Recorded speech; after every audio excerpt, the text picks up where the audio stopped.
नमस्कार, मैं आकृति और आप देख रहे हैं इंडिया पब्लिक खबर।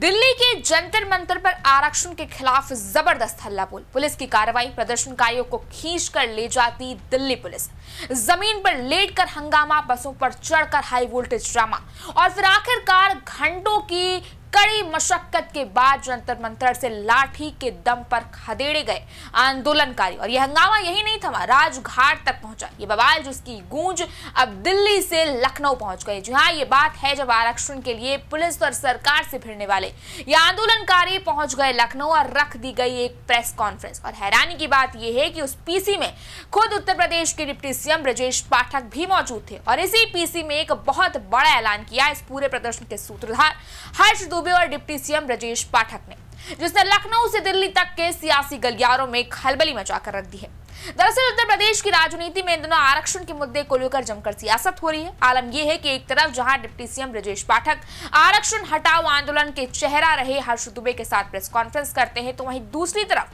सपा मुखिया अखिलेश यादव ने ट्वीट कर आरक्षण को लेकर सरकार पर आरोप लगा दिया है। आरक्षण की सियासत महज अब पक्ष विपक्ष तक सीमित नहीं रही है, बल्कि 2027 में होने वाले विधानसभा चुनाव से पहले ये सामाजिक समीकरणों की लड़ाई का एक नया फ्रंट बन सकता है।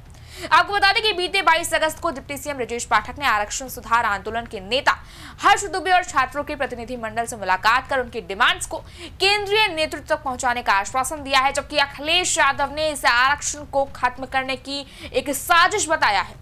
22 अगस्त को पीसी के दौरान ब्रजेश पाठक का हर्ष दुबे के साथ खड़ा रहना सामान्य वर्ग के उस हिस्से तक पहुंचने का प्रयास है जो आरक्षण व्यवस्था के सख्त खिलाफ है। राज्य सरकार ने इस आंदोलन को नजरअंदाज नहीं किया, बल्कि उसने उसके प्रतिनिधियों से संवाद करने का फैसला किया। हालांकि यह फैसला बीजेपी के लिए भारी भी पड़ सकता है, क्योंकि 403 विधानसभा सीटों में ज्यादा से ज्यादा ऐसी सीटें हैं जहां ओबीसी, दलित और आदिवासियों का ज्यादा प्रभाव है। आरक्षण हटाओ आंदोलन के प्रतिनिधियों से संवाद को सपा मुखिया अखिलेश यादव ने पीडीए के फॉर्मूले में फ्रेम कर दिया है। अखिलेश यादव जनता के बीच बीजेपी के खिलाफ ये नैरेटिव बना सकते हैं कि सरकार आरक्षण को कमजोर करने का प्रयास कर रही है, यानी कि अगर बीजेपी नाराज सामान्य वर्ग को साधने की कोशिश करेगी तो इसके पलटवार में अखिलेश यादव ओबीसी और दलित वोटों को गोलबंद कर सकते हैं। आपको बता दें कि आरक्षण हटाओ आंदोलन का नेतृत्व कर रहे हर्ष दुबे का गुट बदलाव की मांग कर रहा है, तो वहीं अखिलेश यादव इसे आरक्षण पर हमला बता रहे हैं। ऐसे में अब ये राजनीति का मुद्दा बन गया है कि कौन किसके साथ खड़ा है,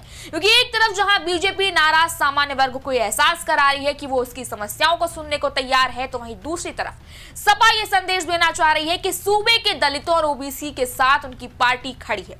आरक्षण का मुद्दा अब केवल बीजेपी के लिए चुनौतीपूर्ण नहीं, बल्कि समाजवादी पार्टी के लिए भी चैलेंजिंग है, क्योंकि अगर अखिलेश आरक्षण हटाओ आंदोलन का ज्यादा मुखरता से विरोध करते हैं तो फिर बीजेपी अखिलेश यादव को ओबीसी दलित राजनीति तक सीमित करने की कोशिश कर सकती है और सामान्य वर्ग में यह नैरेटिव बन सकता है कि सपा आरक्षण व्यवस्था में किसी भी बदलाव के खिलाफ है। बहरहाल एक और जहां जंतर मंतर पर प्रदर्शन हो रहा था, उसके बाद शनिवार सुबह से ही जिस तरह से जंतर मंतर का नजारा बदला सा नजर आया। प्रदर्शन में शामिल होने के लिए जो कोई भी वहां पहुंच रहा था, पुलिस उसे हटा रही थी, लेकिन इन तमाम सारी अलग अलग तस्वीरों के बीच इस पूरे आंदोलन के सूत्रधार रहे हर्ष दुबे कहीं गायब थे। सवाल उठने लगे कि आखिर कहां है इस आंदोलन की कर्ता धर्ता, यानी कि हर्ष दुबे। और उन्हें सवालों के बीच सोशल मीडिया पर आ जाता है हर्ष दुबे का एक वीडियो, जिसमें वो कहते हैं कि बातचीत जारी है और मेरा आंदोलन भी जारी रहेगा। इधर हर्ष के बयान पर चर्चा ही हो रही थी कि उधर लखनऊ के हजरतगंज से डिप्टी सीएम ब्रजेश पाठक के साथ हर्ष दुबे और उनके साथियों की तस्वीरें सामने आ जाती हैं, प्रेस कॉन्फ्रेंस का वीडियो सामने आ जाता है।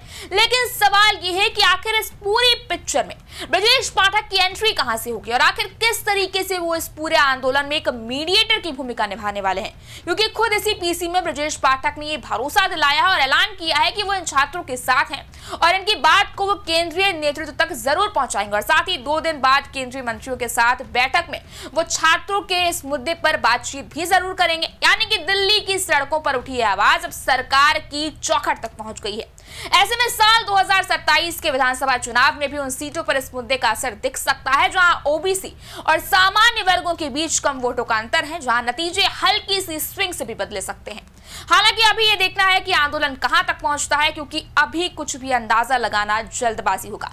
फिलहाल इस बारे में आपकी क्या राय है, आप हमें कमेंट सेक्शन में जरूर बताएं। इस वीडियो को लाइक करें, शेयर करें, चैनल को सब्सक्राइब करें। शुक्रिया।